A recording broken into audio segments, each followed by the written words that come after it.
Another major channel has been permanently banned from YouTube for, quote, violating their hate speech policies. Of course, this follows Nick Fuentes being permanently banned from the platform recently for violating their hate speech policies. Shocker. They also moved to ban Nick Fuentes clips and Nick Fuentes highlights in attempts to completely rid the platform of any content whatsoever that is related to Nick Fuentes. Now, it's very interesting to me how all of these channels that are being banned recently from the YouTube platform follows almost precisely, almost to a T, the list that the ADL put out recently of all the channels that remain on YouTube who violate their hate speech policies. Even though the Supreme Court has ruled multiple times that, quote, hate speech, which there's no true definition of this, of course, terminology, but they have ruled that hate speech should be the most protected speech, which in turn, to the obvious logical conclusion, would mean that it should be also the most protected speech on the, quote, new public town square, which is the social media platforms, according to the owners of the social media platforms. So we're going to get into what True News said on Facebook here, but first I want to remind you, before we begin anything, that I recently streamed, and I have been streaming frequently on DLive, about Bill Barr, about Section 230, his recent speech. He came out and talked about Section 230 and why these platforms who receive unconditional immunity from the federal government, so long as they are an open platform, open to all speech, open to all political opinions, open to all ideas, how they receive this immunity, but yet they're still banning people for political opinions that they dislike. So I streamed about this on my DLive channel. Make sure to go follow that. Please follow the DLive channel. Link is in the description below because we never know what's going to happen. Also, BitChute still exists. I'm trying to get to 30,000 subscribers over there. I've been posting every single day for both channels on BitChute, trying to get about 30,000 subscribers by the end of next week or so, so make sure to follow over there. And lastly, Telegram. Telegram is one of the best alternative social media platforms out there. You can download Telegram on any device. It's an app. You can download it on any device, and you go to my channel, link in the description. You click follow channel at the bottom of the screen. It'll say join channel, and you'll be able to see the posts that I make over there on Telegram. So recently, True News posted this on Facebook, quote, True News has been permanently banned from YouTube. Now, this is a media outlet that actually was recently personally invited, not too long ago, very recently, by President Trump to the Davos Summit as a news media outlet. They were granted credentials to come to Davos as a news media outlet. And as we see here from the Washington Times, anti-Semitic outlet says it was invited by White House to report from Davos Summit. And they were. Actually, as a matter of fact, if you go to their Facebook page and go to their Twitter account, their header is a picture of them reporting from Davos, very close to all of the action and closer than a lot of other reporters, obviously. So Donald Trump is obviously aware of True News. Bill Barr came out and gave a speech about Section 230 and how these companies shouldn't be allowed to ban people because they are granted unconditional immunity. But when is something actually going to be done? I mean, this is arguably one of the biggest issues right now that we should be concerned about, at least for conservatives, because if you think about this, you look at how Bolsonaro got elected in Brazil. He got elected largely based on WhatsApp posts, Facebook posts, Twitter posts, viral Instagram videos, things like this. A lot of the support for Bolsonaro in Brazil came via social media, much like, very similar to how Donald Trump got elected, with all of the Trump groups that were created on Facebook, all of the pro-Trump pages that were created, all of the viral videos. Now, largely, a lot of those people have been completely wiped away from the internet altogether. Well, not from the internet. They still have their own websites, but the viewership has decreased substantially. We look at people like Alex Jones, Milo Yiannopoulos. Regardless of what you think of these people, Alex Jones, Milo Yiannopoulos, Gavin McInnes, all these big, prominent voices that have been completely wiped away from these social media platforms altogether after the Trump election. Very shocking that it came right after the Trump election that a lot of these people were banned. Our Facebook page was banned. It had over 400,000 followers over there. So for the people out there who are saying that Mark Zuckerberg is actually calming down on censorship, he's not. He's continuing to do it. This is all a facade. This is all a front, right? From Mark Zuckerberg, from Suzanne Wojcicki on the 60 Minutes episode that we saw recently, talking about how this should be an open platform to all. We shouldn't be banning people. This is all a front. They're just saying this to keep the government at bay from actually doing something in regards to Section 230. Now, let me just sort of summarize, encapsulate what Section 230 is for those of you who don't understand. So I'm going to read this section here from the Federalist. It says, passed by Congress in 1996, Section 230 granted interactive computer services immunity from civil liability for content posted by users on their platform. The law's original intent was to grant platforms, as we now refer to them, the ability to remove pornographic content while still offering a forum for true diversity of political discourse and a myriad of avenues for intellectual activity. Now, of course, we have a plane flying overhead, even though I live nowhere near an airport, but for some reason it's planes and helicopters always fly over my house. Not sure exactly why, but anyway, moving on. So this is the immunity that they're granted. They're granted immunity from what users post. So for instance, if I were to live stream, or not me, let's put this in a different perspective. If someone were to live stream a crime on Facebook, a mass shooting or something like this, right, on Facebook, there would be a myriad of lawsuits that would come down on Facebook for this, okay? Lots of lawsuits would come down. They would be sued into absolute bankruptcy immediately, but they're granted immunity by the federal government because they are an open platform, and they do not police or should not police what users post unless it's illicit content, unless it's illegal content, someone committing a crime, things like this, pornographic materials, up to them. But that's not what they're doing anymore. This is the reason why they shouldn't receive this special immunity. These social media companies would cease to exist in a matter of weeks. Think about these powerful companies that control 90% of the conversations that happen in America.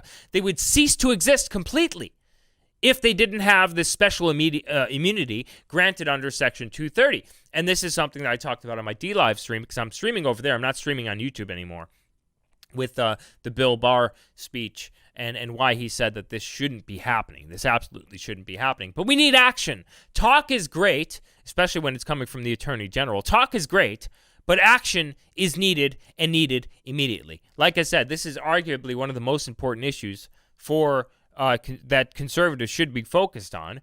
Because if we think about it, the internet is so powerful. I mean, our speech, no one's going to listen to you without some sort of digital camera on you or microphone or something like this in the form of podcasts, right?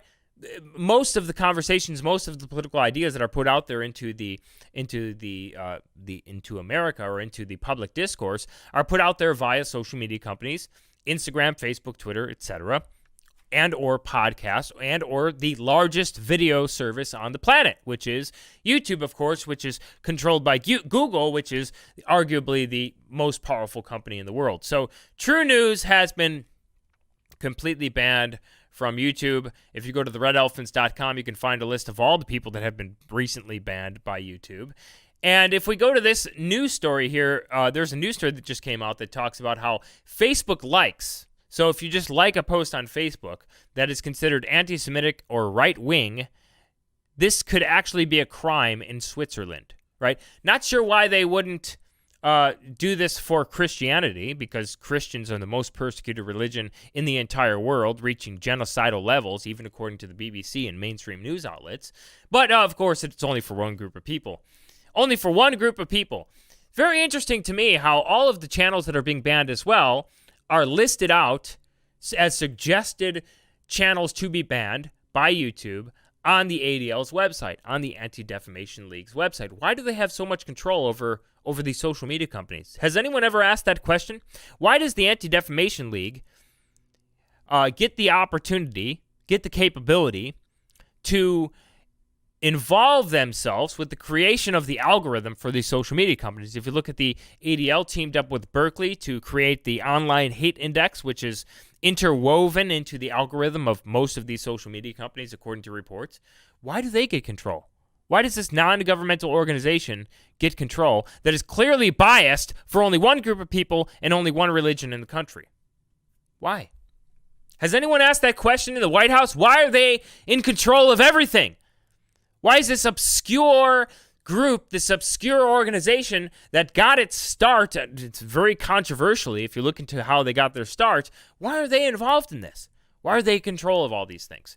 But apparently, using Facebook Inc.'s like or share button to distribute right-wing or anti-Semitic material could be a crime if the information ends up being circulated to a third party, Switzerland's top court ruled. This is eventually, so we're seeing all this unfold, right? We're seeing all these people get banned. We're seeing people get banned from bank accounts. We're seeing people get banned from the only payment processors that exist, really. I mean, if we look at like PayPal, some of these biggest payment processors exist, people are getting banned completely from them. People are getting banned from having bank accounts. In the, of course, in the example of Martin Sellner, who has been banned from 4. We look at Joe Biggs here. We look at multiple other right-wing content creators who have been banned from bank accounts, from Chase Bank specifically. This is going to lead to just you being arrested. Just you being arrested for sharing, a wrong opinion, a politically incorrect opinion, a right-wing opinion, or something that can be considered anti-Semitic. But bashing Christianity, Netflix creating the first Passion of Christ, and we all know what that was about, right? Depicting Jesus Christ as gay. This is promoted in society. This is promoted by people who call things anti-Semitic. Right? Like Sarah Silverman, an atheist Jewish woman, Jewish comedian, who has bashed Jesus Christ in the past, but constantly rails online about people being anti-Semitic. Right? This is promoted in our society. Bashing Jesus Christ, bashing Christianity is promoted in our society, and a Christian news channel, True News, has been deleted from the public discourse by a platform who gets unconditional immunity from the federal government based on them being contingent on them being an open platform to people like them. I just want to say this before we end, too. It's not like, the argument that these are private companies, they can do what they want, is completely invalid because the government tells private companies what to do all the time. Just look at the minimum wage, for instance. Look at dumping waste. Look at fire escapes, things like this. No private company is free from government ruling them, from government telling them what to do, from big government telling what them to do. And actually, if we look at the recent COPPA laws, right, the COPPA laws where every channel was regulated by law, every YouTube channel, we all had to do this to say if our content was directed at kids or not directed at kids, and this was mandated by the federal government. Federal government tells these private companies, tells these social media companies what to do all the time. They also grant them immunity, contingent on them being an open platform, of which they're not being. They're a publisher. And that's the difference between a publisher and a platform. They are acting as a publisher. I want to see them burn. Remove their, I don't even want to see, sometimes I just think about this. Instead of saying that they must restore these channels that have been banned from hate speech in order to retain their immunity, instead of doing that, I just want to see their immunity just completely taken away from them so that all of these companies completely crash and burn forever.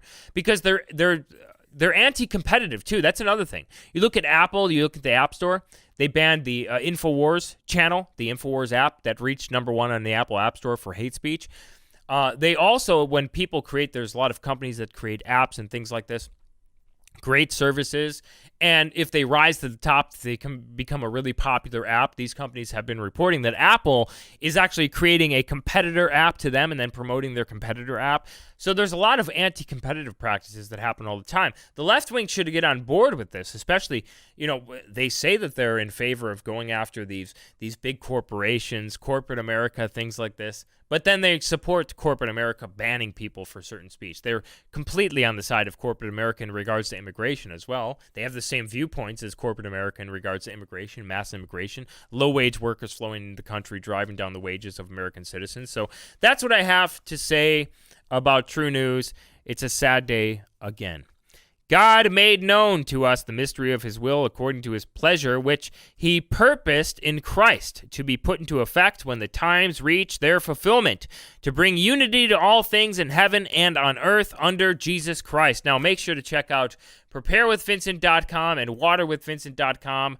Both links are in the description below if you'd like to get water filtration services or a water filtration device or a dry food supply that has a 25-year shelf life. Make sure to check out the links in the description below. Videos are posted almost every day on this channel, so make sure to hit the bell so that you're notified when I post a new video. Also, check out the links in the description for Subscribestar and Patreon if you want to get your name in the credits or access private content. Also, check out the alternative tech sites that I'm on, like Gab and Telegram, where I can talk about stuff that I can't talk about here and they won't ban me. Make sure to share this video with family and friends.